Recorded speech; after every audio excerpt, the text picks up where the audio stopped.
तो स्टूडेंट्स, पिछले वीडियो में हम लोगों ने बात की थी यूनिवर्सल सेट तक की। आज हम जहां से स्टार्ट करने जा रहे हैं वह interval as a subset of R. So what is the topic? Interval as a subset of are.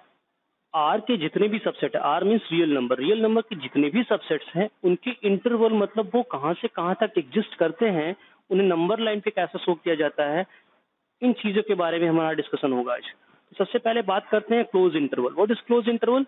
अगर हम लोग क्लोज इंटरवल में देखें कि if A and B are two real numbers, अगर ए और बी कोई दो रियल नंबर है such that A is less than B, where A is less than B and there is some value x, there is some number x which is greater than or equal to a and less than or equal to b, it means there is some number x, कोई number x है जो a से बड़ा या बराबर हो सकता है और b से छोटा या बराबर हो सकता है, then set of all real number x, then x is also a set of real number because it is a subset of r।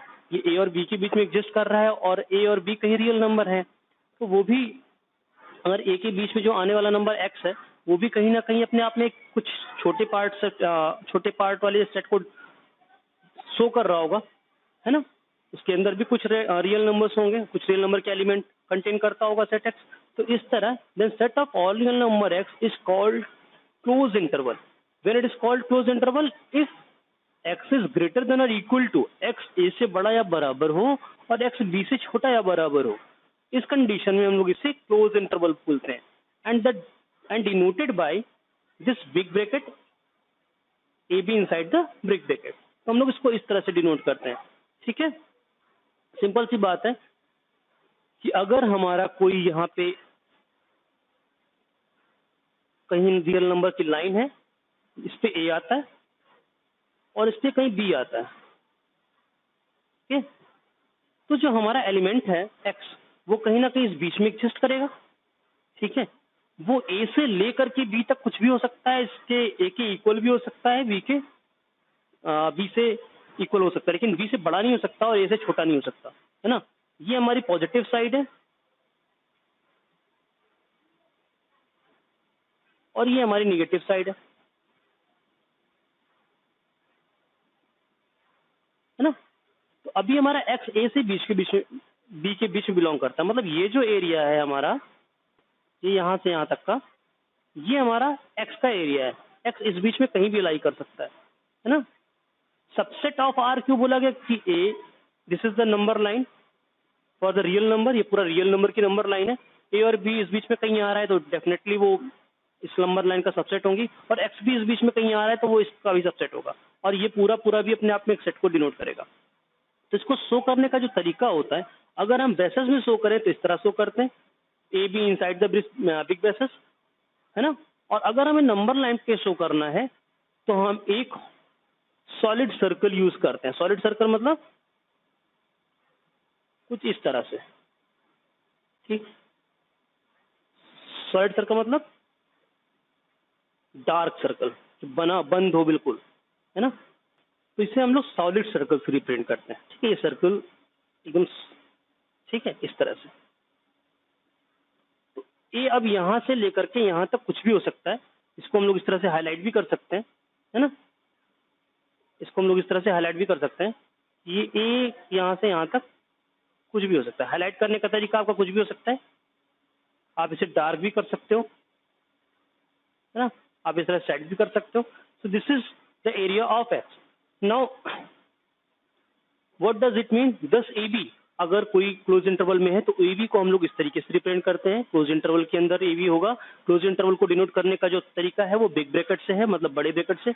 हम लोग याद भी कर सकते हैं, बा से बंद और बा से बड़ा ब्रैकेट। आप भी जानते हो बड़ा ब्रैकेट किसे बोलते हैं, है ना। तो बा से बंद और बा से बड़ा ब्रैकेट। तो बंद इंटरवल के लिए हम लोग बड़ा ब्रैकेट यूज करेंगे। नंबर लाइन पे इसके लिए एक बंद सर्कल भी यूज करेंगे, है ना। बंद सर्कल, बंद मतलब कि जो कहीं से होल जैसा ना बिहेव करे, ये सर्कल हो, सॉलिड सर्कल, ठीक। तो इस तरीके से हम लोग क्लोज इंटरवल में चीजों को रखते हैं, ठीक है। अब इसके लिए अगर मैं एक एग्जांपल देखूं, तो अगर मुझे कहा गया है कि मुझे शो करना है कि एक नंबर जो x है वो लेस देन और इक्वल टू 3 है, ग्रेटर देन इक्वल टू -1 है ना। तो इसको हमें अगर शो करना होगा, अगर ब्रेसेस में शो करना है तो हम लोग इस तरह से शो कर देंगे, x बिलोंग्स टू, बिकॉज ये क्लोज इंटरवल में है तो -1 मीन्स लोअर लिमिट, और अपर लिमिट कितनी है इसकी 3, और क्योंकि दोनों साइड से हमारा ये क्लोज इंटरवल का ब्रैकेट आ जाएगा। इसी को नंबर लाइन पे शो करना है तो मैं सपोज करता हूँ यहाँ कहीं -1 होगा और यहाँ कहीं 3 होगा, है ना। तो जो हमारा x होगा वो यहाँ से यहाँ तक का एरिया होगा। x कहाँ से कहाँ तक होगा, x पूरा यहाँ से यहाँ तक होगा, ये पूरा x का इलाका है। और इसे हमें 1 और 3 को इंक्लूड करना है या नहीं इंक्लूड करना है, ये डिसाइड करता है हमारा सर्कल। तो यहाँ पे हम एक सॉलिड सर्कल लगा देंगे, ठीक है, ऐसी सॉलिड सर्कल लगा देंगे जो ये डिनोट करेगा कि 1 और 3 हम दोनों इंक्लूड कर रहे हैं, ठीक है। तो this is called close interval. चलिए अब आगे बात करते हैं हम लोग अगले इंटरवल की, ठीक है, जो हमारा ओपन इंटरवल है। ओपन इंटरवल, ठीक है। ओपन इंटरवल में क्या होता है, ओपन इंटरवल में सब कुछ एज इट इज होगा। जरा डेफिनेशन पढ़ते हैं, if A and B are two real numbers such that A is less than B, now X, there is some X which is greater than A and less than B, this time A and B, X A और B नहीं हो सकता। इसलिए close interval में क्या था कि x ए B के बीच में भी हो सकता था और ए बी खुद भी एक्स ए बी को भी कंटेन कर सकता था। This time X can not contain the value of A and B, then set of all real number X is called open interval. तो जो ये एक्स का जो पूरा पूरा सेट होगा वो अपने आप में एक इंटरवल होगा। इंटरवल मतलब ये कंटिन्यूअसली इस बीच में कोई वैल्यू हो सकती है, called open interval and denoted by A B, this time small bracket. हम लोग ओपन इंटरवल के लिए कौन सा ब्रैकेट यूज करते हैं, स्मॉल ब्रैकेट। तो दस जो स्मॉल इंटरवल ए बी होगा ये क्या होगा, ये पूरा जो सेट होगा इस बीच में जितने भी एक्स आएंगे belongs to R where X is greater than A and less than B, this time X can not contain A and B. इसी बात को अगर हमें नंबर लाइन पे शो करना है तो नंबर लाइन पे शो करने के लिए अगर यहाँ पे कहीं मेरा ए है, यहाँ पे कहीं बी है, ओके, कहीं नंबर लाइन पे ये ए है और ये बी है, ये पॉजिटिव साइड है और ये निगेटिव साइड है, ठीक है। तो अब हमारा ये ए बी को कंटेन नहीं कर रहा है, बाकी यहाँ से यहाँ तक कुछ भी हो सकता है।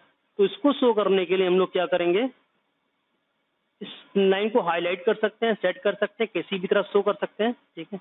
मैं इसको हाईलाइट कर दे रहा हूँ इस तरीके से, और आपको एक हॉलो सर्कल यूज करना होगा क्योंकि ए और बी इंक्लूडेड नहीं है। This time we have to use a hollow circle. Hollow circle means खुला हुआ सर्कल, ठीक। So the value of X can contain any value from here to here except A and B. A और B के अलावा यहाँ से यहाँ तक की एक्स कोई वैल्यू कंटेन कर सकता है, ठीक है। तो आई होप आपको ओपन इंटरवल भी समझ में आ गया होगा।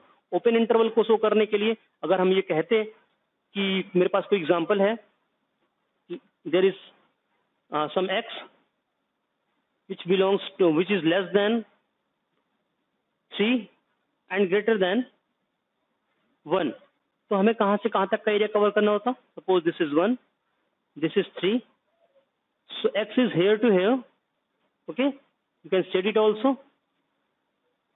आप इसको सेट भी कर सकते हैं यहाँ से यहाँ तक शो करने के लिए ना।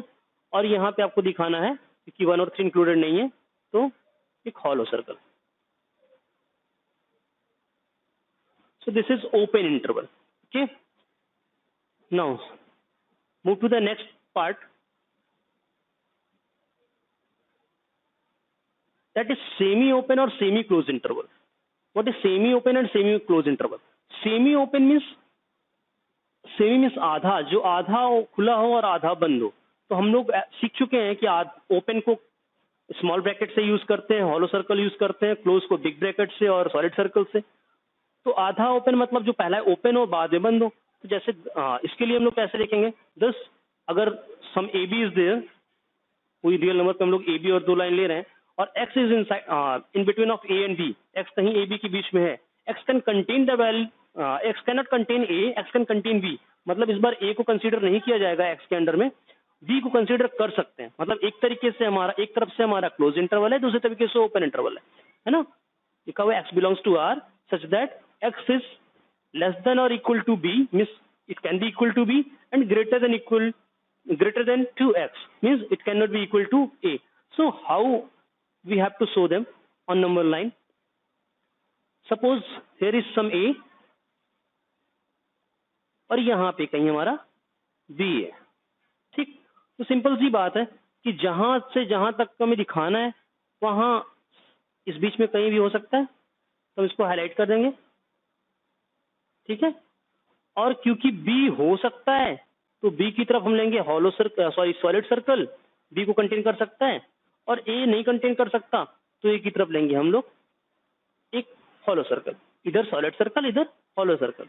अगर इसी को ब्रैकेट के फॉर्म में रिप्रेजेंट करना हो तो सो लाइक दिस, है ना, इस तरीके से हम लोग रिप्रेजेंट कर देते हैं, इस तरीके से कि ए को नहीं कंसीडर करेगा, ए को नहीं कंटेन करेगा तो ए की तरफ स्मॉल ब्रैकेट, और बी को कंटेन करेगा इसलिए बी की तरफ big bracket. So by this way we can show the semi open. Now semi close also in the same way. अगर हमारा कहीं हमें ए बी को शो करना है, suppose some A is here and some B is here. This time we have to contain action contain the value of A. So this time at the side of A, at the point of A, we have to put a dark circle, okay? And B को consider नहीं करना है, B को नहीं लेना है, तो B की तरफ hollow circle, और इस बीच के एरिया को हाईलाइट कर दोगे आप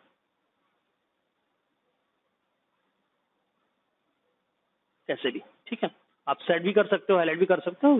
your purpose is only to show where the x is lying on the number line, okay. So I think now interval के केसेस आपको क्लियर हो चुके होंगे। इसके भी एग्जांपल अगर मैं आपको एक शो कर देता हूँ कि कैसे करना होता है। अगर हमारे पास दिया गया है there is some x, okay, which is less than 5 and greater than equal to -2. So somewhere -2 is here and 5 is here. So x can contain from here to here any value. It cannot contain 5. So here we have to put a open circle. It can contain -2. So here we have to put a solid circle. I hope आपको interval की चीजें clear हो गई होंगी। Interval या number line पे अगर किसी सबसेट्स को हमें रियल नंबर के सबसेट को शो करना है, सो कैसे करना है ये आपको अब एकदम समझ में आ गया होगा। तो आगे बढ़ते हैं अब हम लोग इस चैप्टर पे और आगे देखते हैं क्या है, ठीक है। आगे हम लोग पढ़ते हैं intersection of sets. What is intersection of sets, है ना, सेट के इंटरसेक्शन क्या होते हैं। तो इसको देखा जाए क्या है, the intersection of two sets S and T is collection of all objects that are in both sets. अगर हम लोग किसी सेट के दो सेट के इंटरसेक्शन की बात करते हैं, suppose this time I have taken the set S and set T, so the intersection of sets S and T is a collection of all objects, it is a collection of all objects that are in both set. means intersection is a type of set which will contain all objects which is the common part of set S and set T। ऐसे objects को हमको intersection वाले set में रखना होगा जो S से भी बिलोंग करते हो और T से भी बिलोंग करते हो, अगर हमने दो सेट S और T को कंटेन किया है।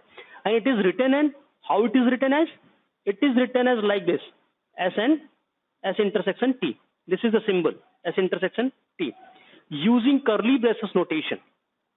यूजिंग करली ब्रेसेस नोटेशन कैसे हम लोग शो करते हैं, एस इंटरसेक्शन टी, है ना, S intersection T is a set, ये भी अपने आप में कोई सेट होगा और ये सेट किस तरह के एलिमेंट्स को कंटेन करेगा, this set is equal to, the definition is here for all x such that x belongs to S and x belongs to T. इस बात का मतलब क्या है कि एस इंटरसेक्शन टी में वो सारे एलिमेंट होंगे, एक्स वो सारे एक्स होंगे, those x are belonging to S, जो एक्स एस से भी बिलोंग करते हैं और टी से भी बिलोंग करते हैं, है ना, ठीक है। इसको इस तरह से भी लिख सकते हो आप, S intersection T is a set of all x such that x belong to S and this is a symbol of and x belongs to T. And के प्लेस पर हम लोग ये वाला सिंबल भी यूज कर सकते हैं, ओके, या इंटरसेक्शन का सिंबल यूज कर सकते हैं, यहाँ पे इंटरसेक्शन का सिंबल यूज कर सकते हैं ऐसे, ठीक है, as intersection T. So for example, let us see, if I have taken a set S which is equal to 1 2 3 5, one another set is 1 3 4 5 T, another set is 2 3 4 5 U. This time I am taking three sets. Now let us find the value of S intersection T.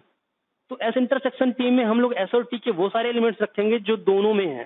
तो यहाँ पे हम देखिए 1 3 है और यहाँ पे भी 1 3 है और 5 भी है। तो एस इंटरसेक्शन टी की जो वैल्यू आएगी 1 3 5 आएगी।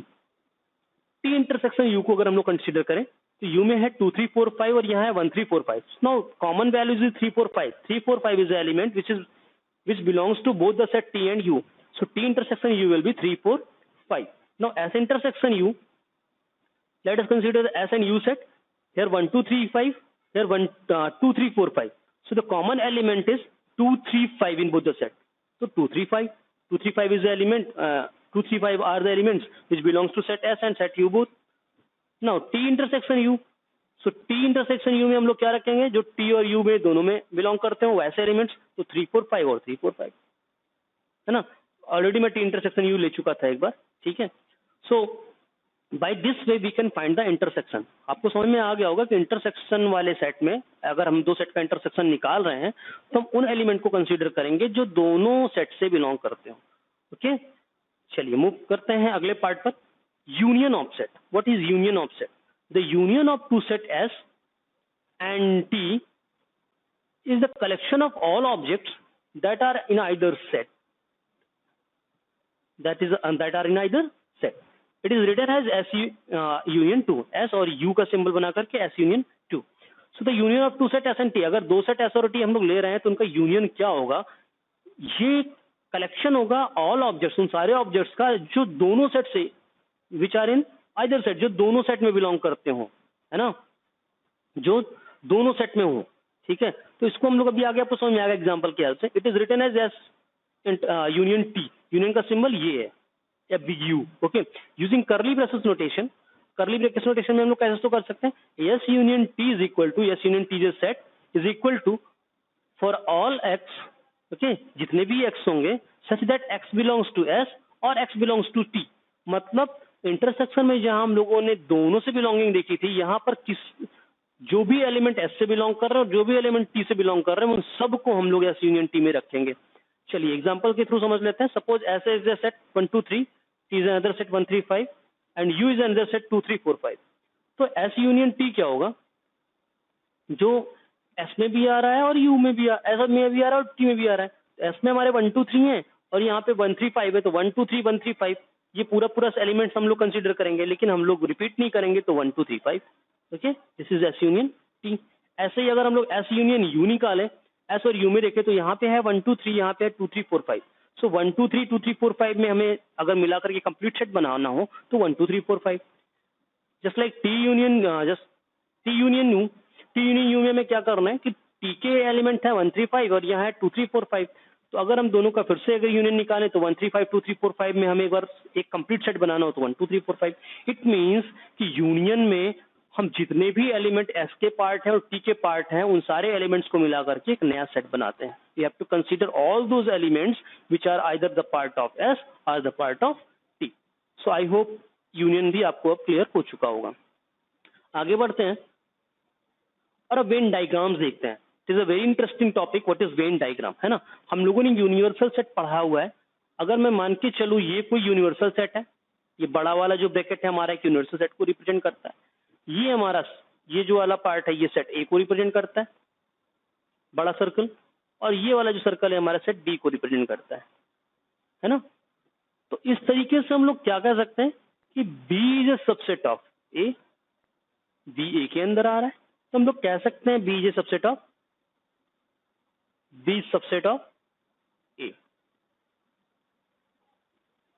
है ना। ठीक है, ये जो पार्ट होगा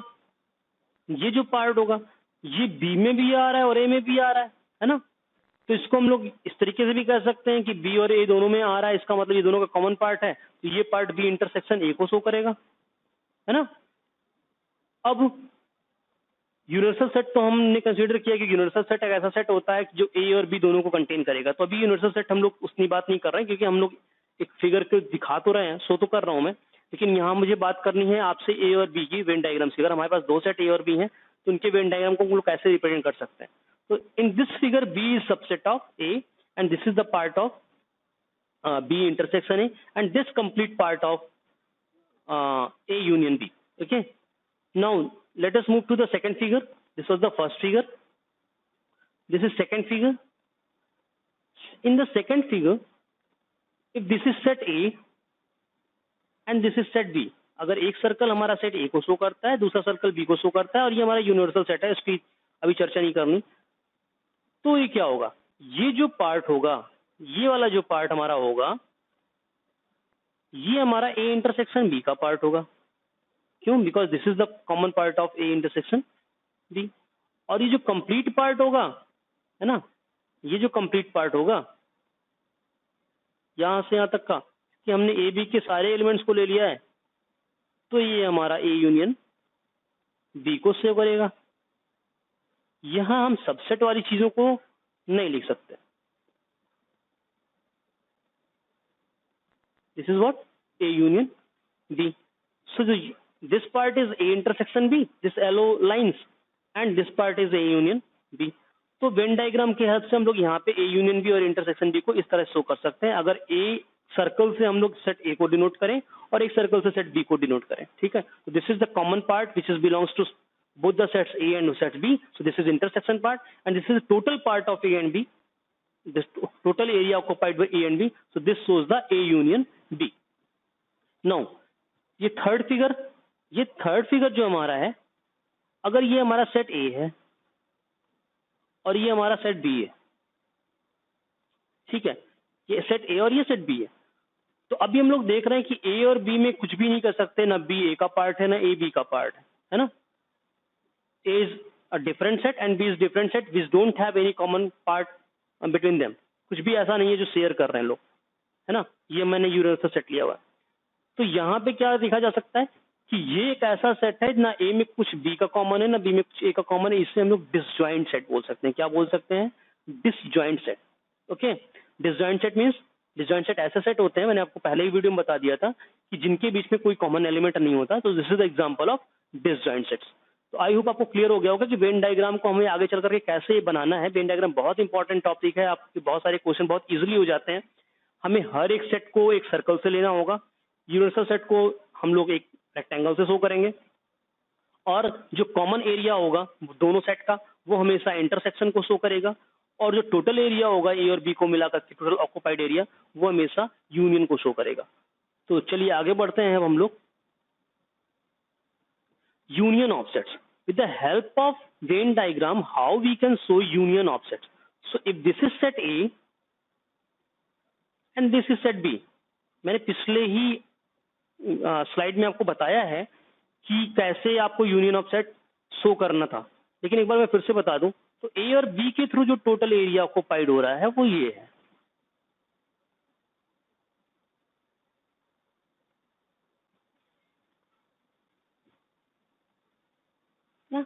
Which is occupied part of A and B both sets. So this shows what? This is A intersection. Sorry, this is A union B. इसको हम लिखेंगे कैसे? A union B. ये किसका सिंबल है? A union B का. ठीक. अच्छा, अगर इसको एक एग्जांपल से हम लोग अगर डिनोट करें, यहाँ पे एक एग्जांपल कंसिडर किया जाए, देखा जाए, तो अगर मेरे पास कोई सेट A है जिसके एलिमेंट्स हैं 1 2 3, 1 2 3, और एक दूसरा B है जिसके एलिमेंट्स हैं 4 5 6, 4 5 6, और हमें A यूनियन B का फिगर दिखाना है. तो अगर ये सेट A है और ये सेट B है, तो 1 2 3 is a part of set A. 1 2 3. अच्छा, मैंने यहाँ भी A तक था क्यों नहीं लिया? क्योंकि A और B का ये कॉमन एरिया और यहाँ पे कुछ है नहीं, और ये 4 5 6, 4 5 6 यहाँ पे. तो अब इन दोनों को मिला करके जो हमें कॉमन पार्ट, जो कॉमन मिल गया सेट, ये पूरा पूरा सेट अगर हम दोनों सर्कल को मिला दें तो हमें A यूनियन B क्या मिलेगा? A union B, A union B हमें मिलेगा 1 2 3 4 5 6, 1 2 3 4 5 6. Okay, सो आई होप आपको क्लियर हो गया होगा कि यूनियन ऑफ सेट्स का मतलब क्या होता है, उसे वेन डायग्राम से कैसे रिप्रेजेंट करते हैं और निकालते कैसे। चलिए अब आगे बढ़ते हैं, हम लोग इंटरसेक्शन ऑफ सेट्स का वेन डायग्राम देखते हैं। इंटरसेक्शन ऑफ सेट्स के वेन डायग्राम में क्या चीजें हमें देखनी है। इंटरसेक्शन ऑफ सेट्स के वेन डायग्राम में हमें दो चीजें कंसिडर करनी होंगी कि अगर पहले हमारे पास कोई सेट ए है और कोई दूसरा सेट बी है ना। सो बाय द डेफिनेशन हम लोगों ने पीछे पढ़ा है अभी कि in the case of intersection of sets, this is the set which will contain those element which is the part of A and B both. हम इस इंटरसेक्शन ऑफ सेट में ए इंटरसेक्शन बी में वो चीजें कंटेन करेंगे ए intersection B में जो set ए और सेट बी का दोनों का पार्ट है ना। तो अभी आप वेन डायग्राम के हेल्प से आप समझिए इसको। तो ये जो एरिया है हमारा यहां से यहां तक का है ना, ये जो एरिया है ये ए इंटरसेक्शन बी को शो करेगा, because this is the area which is the part of set A also and set B also. So this is A intersection B. अगर इसे हमें दिखाना भी हो आपको कि ए इंटरसेक्शन बी को कैसे शो करना है, तो अभी आप एग्जाम्पल की हेल्प से देखिए, ठीक है। चलिए अगर मैं कहूं कि यहाँ पे मेरे पास कोई सेट ए है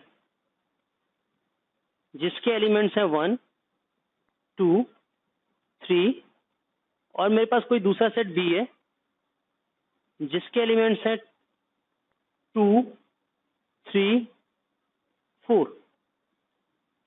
तो वेन डायग्राम पे आपको इसे शो करना होगा कि ए इंटरसेक्शन बी आपको यहां से मिल जाएगा इजिली। ए इंटरसेक्शन बी हमें क्या मिलेगा, those elements which is the part of both the sets. तो 2 और 3 मिल जाएगा हमें यहाँ पे, है ना, 2 और 3। अब इसी चीज को वेन डायग्राम पे शो करना हो तो 2 3 इंटरसेक्शन बी का पार्ट है तो 2 3 को हम यहाँ शो करेंगे। अगर ये सेट हमारा ए है और ये हमारा सेट बी है ना। और बचा क्या, 1 और 4। तो 1 को हम लोग सेट ए का पार्ट है तो यहाँ लिख देंगे और 4 सेट बी का पार्ट है उसको हम लोग यहाँ शो कर देंगे। सो दिस इज वेरी सिंपल और बहुत इंटरेस्टिंग भी है। आगे आपको जो क्वेश्चन मिलने वाले हैं इसमें वेन डायग्राम की हेल्प से बहुत इजीली हो जाते हैं। तो अभी आपको आई होप ये कॉन्सेप्ट क्लियर हो रहा होगा कि इंटरसेक्शन ऑफ सेट्स और यूनियन ऑफ सेट्स को वेन डायग्राम की हेल्प से कैसे शो करते हैं। चलिए आगे बढ़ते हैं हम लोग और देखते हैं डिसजॉइंट सेट को कैसे शो करते हैं। ये आपने पढ़ा ही है, मैंने इसको ऑलरेडी बता दिया है तो इसको बताने की कोई जरूरत है नहीं। डिसजॉइंट सेट्स में अगर हमारे पास इसको वेन डायग्राम में कोई एलिमेंट्स हैं, डिसजॉइंट सेट में ऐसे एलिमेंट्स हमें लेने होंगे जिनमें जो कॉमन हो ही ना, है ना, 1 2 3। और मैंने कोई दूसरा सेट ले लिया बी जिसके एलिमेंट्स हैं पी क्यू एस, है ना। तो nothing is common between A and B. तो यहाँ पे ए में हम लोग रख देंगे 1 2 3 और यहाँ बी सेट मान लेंगे P Q S. This is set A and this is set. So this by this way we can show the disjoint set Venn diagram, है ना। वेन डायग्राम डिसजॉइंट सेट का हम लोग कुछ ऐसे शो करेंगे। आगे बढ़ते हैं और अगले चीज की तरफ, अगले कंसेप्ट की तरफ मूव करते हैं। Difference of set, this is the very interesting topic. Difference of sets का वेन डायग्राम हम लोग कैसे शो करेंगे। चलिए पहले तो डिफरेंस ऑफ सेट्स होता क्या है हम लोग ये जानिए कि अगर कोई सेट, अगर हमें ए माइनस बी निकालना है, ए माइनस बी निकालना है ना, तो A minus B is equal to होगा for all x such that x belongs to A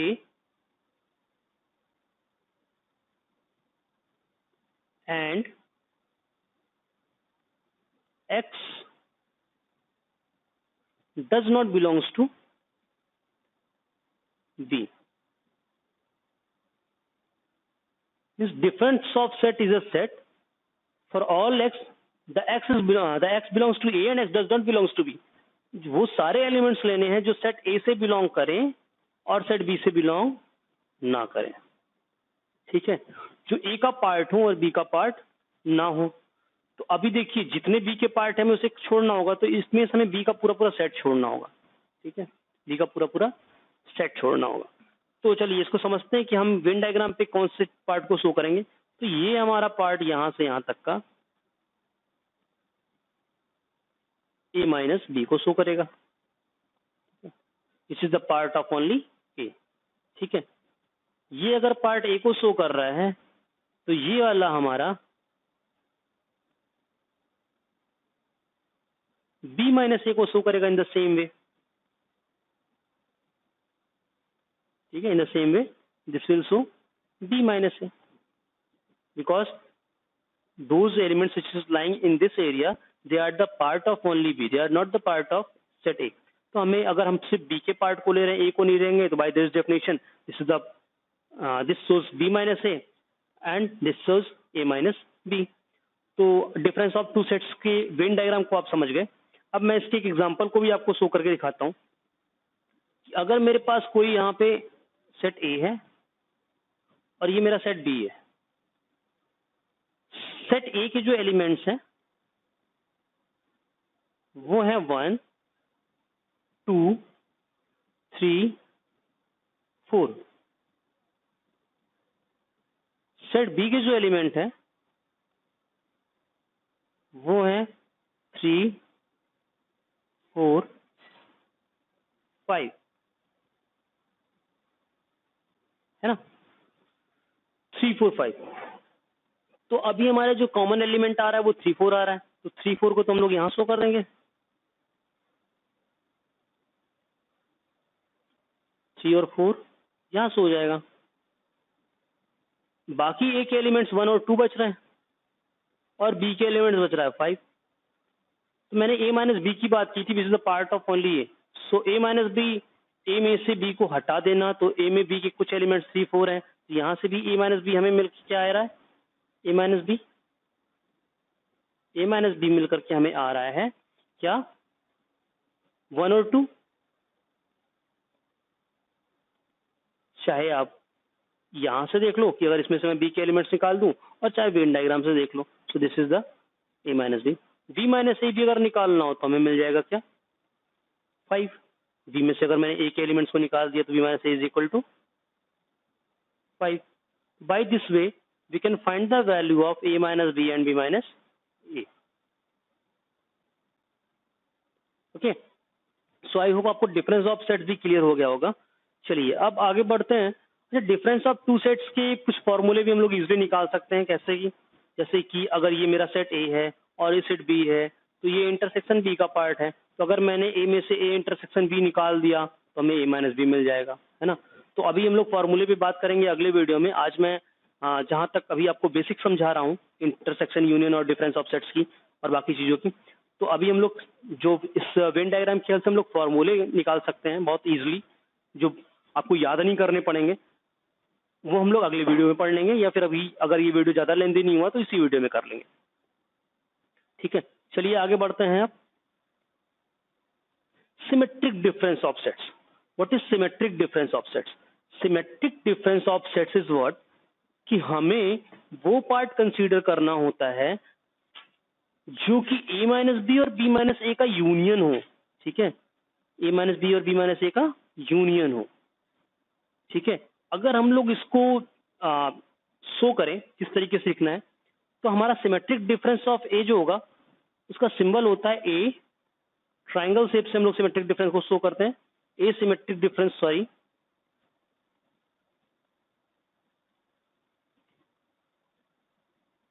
symmetric difference of A and B is equal to A minus B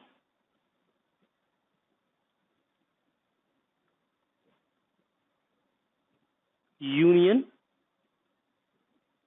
B minus A. ठीक है, symmetric difference क्या होगा, A minus B और B minus A का union होगा। तो अगर हमारा ये ए है और ये सेट बी है, तो ये जो शेडेड रीजन मैं दिखा रहा हूं आपको, ये हमारा सिमेट्रिक डिफरेंस को शो करेगा। ए माइनस बी का हो गया पूरा एरिया और ये बी माइनस ए का हो गया। तो इन दोनों को जब हम लोग मिला देंगे, इन दोनों का यूनियन निकालेंगे, तो वो जो चीज मिलकर के हमें मिलेगी वो क्या होगा, symmetric difference of A and B. ठीक है, तो this shows symmetric difference of A and B. चलिए, अगर इसको हमें रोज बिल्डर फॉर्म में इसी चीज को शो करना होता तो हम लोग इसी डेफिनेशन को ऐसे लिख सकते थे, A symmetric difference with B is equal to X such that x does not belongs to x does not belongs to a intersection b, x does not belongs to a intersection b। जो ये intersection B का part है ना, ये किसका part है, intersection B का part. तो अगर विच कैन कहा which is not the part of A intersection B, that is the part of symmetric difference of A with B, है ना। जो इंटरसेक्शन बी का पार्ट नहीं है वो सिमेट्रिक डिफरेंस का पार्ट है। तो इस तरीके से हम लोग समझ सकते हैं कि symmetric difference of two sets क्या होता है ना। चलिए अब आगे बढ़ते हैं और अगला कंसेप्ट सीखते हैं, कॉम्प्लीमेंट ऑफ सेट्स, है ना। कॉम्प्लीमेंट ऑफ सेट्स क्या होते हैं? कॉम्प्लीमेंट ऑफ सेट समझने के लिए हमें एक चीज समझनी होगी कि अगर ये हमारा कोई सेट यूनिवर्सल सेट यू है और एक कोई मेरा सेट ए को रिप्रेजेंट कर रहा है, ठीक। सो this is the part of set A, this yellow circle. तो इस ए कॉम्प्लीमेंट का मतलब होता है कि ए में जो नहीं है तो ए के अलावा सब कुछ। तो कॉम्प्लीमेंट के केस में हम लोग किसको कंसीडर करेंगे? ये सब कुछ, these all area is a part of complement of set A।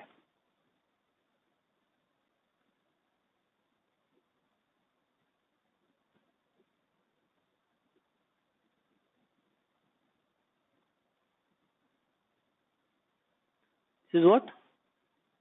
This is complement of set A, ठीक। This is not the part of,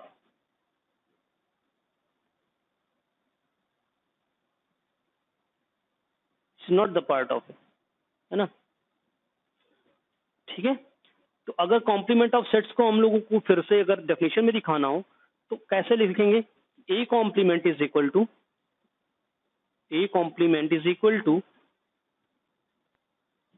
x belongs to U, x belongs to U such that x does not belongs to a, ठीक है। x does not belongs to a, x पूरे u से कहीं से belong कर सकता है, बस x a से बिलोंग ना कर रहा हो, ठीक है। तो अगर मैं कहूं कि अगर हमारा कोई सेट u है ना, अगर मैं कोई सेट ले रहा हूं u जो क्या है, जो है 1 2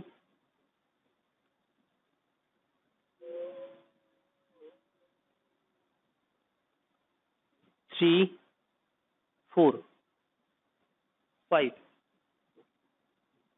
है ना। और मैंने कोई सेट ए भी ले लिया जिसमें मैंने लिया है 1 और 2 को, तो मेरा ए कॉम्प्लीमेंट क्या होगा? ए कॉम्प्लीमेंट जो मेरा होगा वो सारे एलिमेंट्स होंगे जो सेट ए में नहीं है लेकिन यू में है। तो 3 4 5, है ना। आप इजिली देख सकते हो यहाँ से 3 4 5 is what A complement. So basic concept हम लोग सीख रहे हैं अभी सेट थ्योरी के, और भी अच्छे अच्छे फॉर्मूले भी आपको, बड़े बड़े फॉर्मूले, बड़े बड़े क्वेश्चन इसमें हैं, लेकिन पहले हमें ये सीखना है, इनकी छोटे छोटे टर्म्स को समझना है कि ये सारी चीजें होते क्या हैं। जब हम ये समझ जाएंगे ये सारी चीजें होते क्या हैं तो हम इन्हें यूज करना भी सीख जाएंगे।